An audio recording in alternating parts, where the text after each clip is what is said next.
Have you ever wondered what the quietest sound in the world is? It's not the hush of a library or the dead of night in the countryside. It's the sound of a key turning in a lock you thought was yours alone, followed by a silence that tells you everything you never wanted to know. For me, that sound came at 6:15 a.m. on a Tuesday in our Chicago brownstone on North Dearborn Street. I was supposed to be on my way to O'Hare, a briefcase full of presentations in my hand.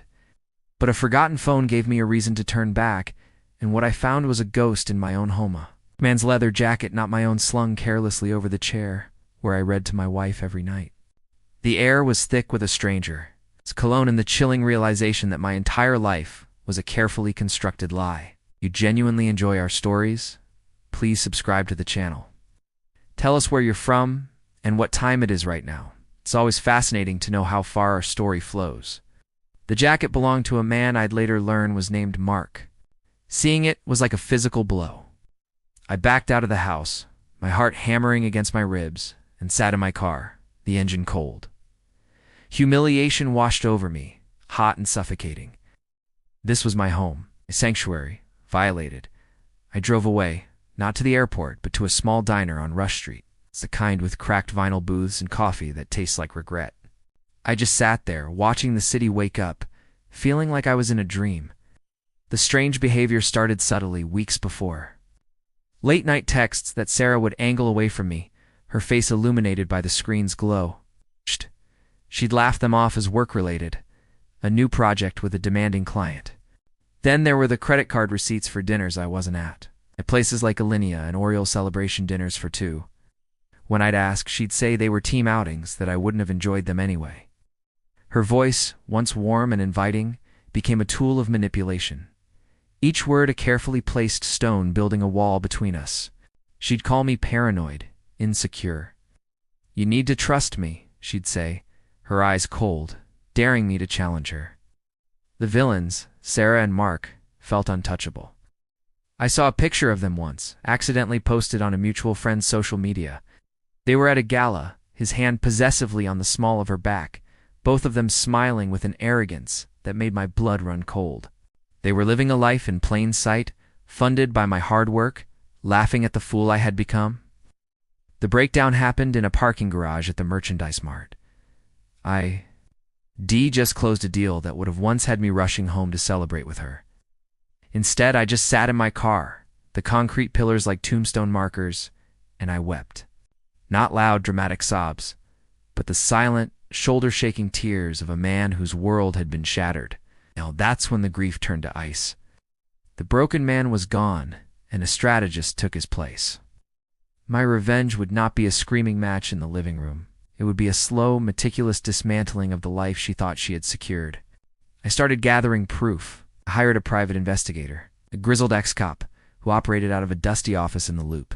He gave me everything. Photos of them checking into the Peninsula Hotel, audio recordings of their conversations in public parks, copies of hotel bills. I opened a new bank account and began systematically moving my assets. I met with the best divorce attorney in Chicago, a woman known for her ruthless efficiency, and we laid the traps. The first was legal. On our anniversary, I presented Sarah with a gift, a post-nuptial agreement. I told her it was to protect her assets, a gesture of my undying love and trust. She signed it without a second thought, her greed blinding her to the clauses my lawyer had buried within it, clauses that would leave her with nothing in the event of infidelity. The second trap was social. Sarah was a social climber, obsessed with her role on the board of a prominent local charity. Their annual fundraising gala was her Super Bowl. I waited. The night of the gala arrived. It was held at the Art Institute of Chicago, a grand affair filled with the city's elite. Sarah was radiant in a gown that cost more than my first car, Mark by her side, introduced as her colleague. She felt invincible. During the main presentation, as the charity's director spoke about trust and community, the large screens on either side of the stage flickered. And then it began, a slideshow. The first image was of Sarah and Mark kissing on the steps of our brownstone. The next, them entering the Peninsula, his arm around her. Then a receipt from a jewelry store, a necklace I'd never seen paid for with my money. The room fell silent.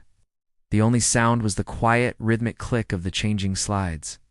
I watched from the back of the room as Sarah's face went from confusion to horror to pale, ashen ruin. People turned to stare, their whispers like the rustling of snakes. She was exposed, her carefully crafted world crumbling around her in a matter of seconds. She fled the room, Mark scurrying after her like the coward he was. The legal fallout was swift. The postnup held. She was left with nothing but her designer clothes and the public shame that now clung to her like a shroud. Her friends abandoned her. The charity board removed her.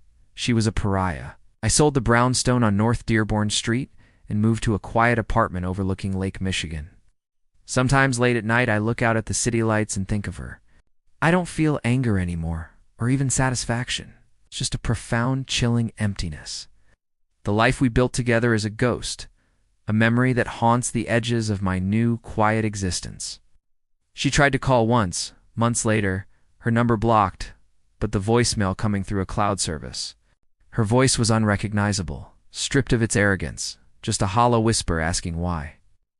I deleted it without listening to the end. Some questions are better left unanswered, buried in the silence of what used to be. The end.